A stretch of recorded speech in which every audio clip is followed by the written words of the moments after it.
오늘의 이야기는 감사하는 마음입니다. 늘 감사하는 마음을 가지고 있자라는 그런 의미에서 이런 얘기를 한번 골라봤습니다. 세계적인 대문호 셰익스피어가 점심 식사를 하기 위해서 한 식당에 들어갔습니다. 그때 홀 안에서 음식을 서빙하던 소년이 셰익스피어를 보면서 계속 싱글벙글 웃는 것 아니겠습니까? 마치 저처럼 말이죠. 그래서 셰익스피어가 소년에게 물었습니다.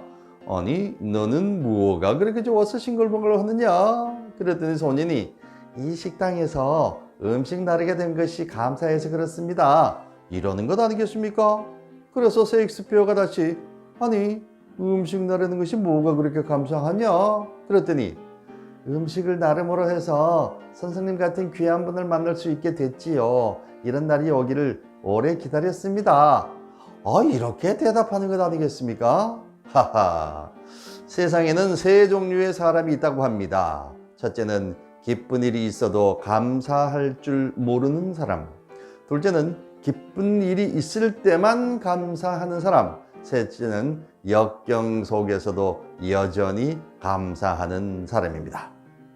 참 신기하게도요, 가만히 둘러보면은 받기만 하는 사람, 묻는 말에만 답하는 사람, 묻는 말에도 답도 안 하는 사람, 그런가 하면 서로 주고받으며 교감하는 사람들들 있습니다. 톡이나 문자를 보내는 사람은 시간이 남아 돌아서 그런 걸까요?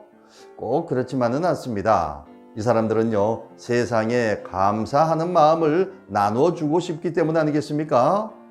가만히 생각해 보면 우리에게 감사할 조건이 없는 것이 아니라 감사할 마음이 없는 것이 아닌가라는 생각을 해봅니다. 부모님의 은혜, 아내, 남편, 자녀, 친구, 벗들에 대한 고마움 등은 자칫 지나쳐 버리기 쉽지만 늘상 감사하지 않을 수 없는 것들 아니겠습니까? 그리고 그 감사는 절대로 마음속에만 담아두지 말고 반드시 겉으로 표현되어야 합니다. 그렇게 표현될 때 비로소 서로 간의 기쁨과 행복을 함께 공유하게 되는 것이겠지요. 미국의 어느 지방신문에 이런 이야기가 기사로 난 적이 있습니다. 어느 회사의 전무인 40대의 남자가 혈압으로 쓰러져 그만 반신불수가 됐습니다. 병원에 입원해 매일 실망과 좌절에 빠져 자신의 신세 타령을 하면서 짜증과 불평, 불만으로 옆에서 수발드는 부인조차 견딜 수가 없었습니다.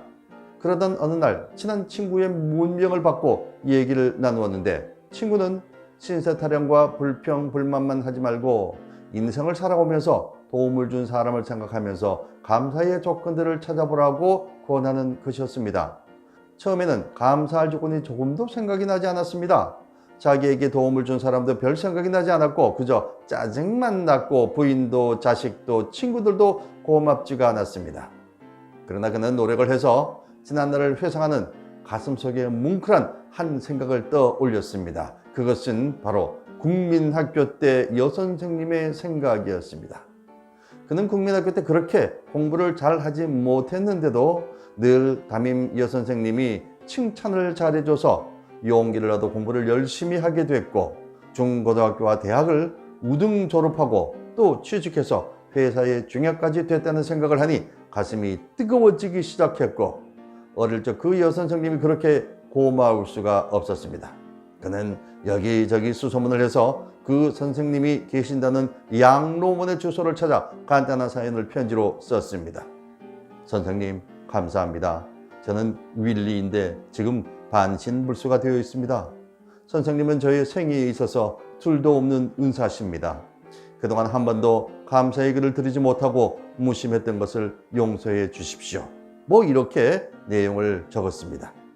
그런데 이 여선생님도 남편이 세상을 떠나고 나서 혼자 양로원에서 외롭게 지내고 있던 참이었습니다.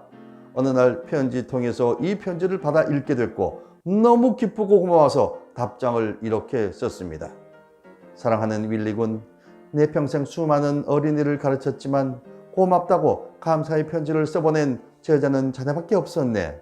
이제는 늙어서 의지할 데 없는 외로운 이 노친네를 자네는 참으로 행복하고 기쁘게 해주었네. 내가 자네의 편지를 눈물로 읽은 것을 아나? 나는 자네의 글을 침대 옆에 놓고 매일 밤 한 번씩 읽는다네. 그리고 읽을 때마다 그 편지를 어루만지면서 자네에게 감사하네. 이 편지가 내게 어떤 의미를 주었는지 아는가? 내 생에 새로운 희열과 기쁨을 용솟음치게 해 주었네. 나는 자네의 편지를 내 교편 생활의 유일한 보람으로 알고 내가 죽는 날까지 간직하려고 하네. 자네의 건강을 간절히 기도하면서 그대의 선생 누구누구누구. 이 편지를 읽는 순간 침대에서 벌떡 일어나 앉을 수 있었습니다. 그 뒤에 그는 삶의 용기를 다시 찾았습니다. 그리고 걷는 연습을 했습니다. 말하는 연습을 했고요. 재활 운동에 사력을 다했습니다. 그 결과 건강이 점점 좋아졌고 다시 직장에 복직하게 됐습니다. 그렇게 해서 부사장이 되고 결국 사장이 됐습니다. 범사에 감사하라 라는 구절만큼 잘 알려진 말도 없지요. 그런데 그것을 정작 행동으로 옮기려면 참으로 어렵습니다. 그 까닭은 바로 그 구절에 범사라는 말이 전제됐기 때문입니다. 큰 사고를 당했거나 난치병으로 사경을 헤맸던 사람들은 한결같이 하는 말이 있습니다.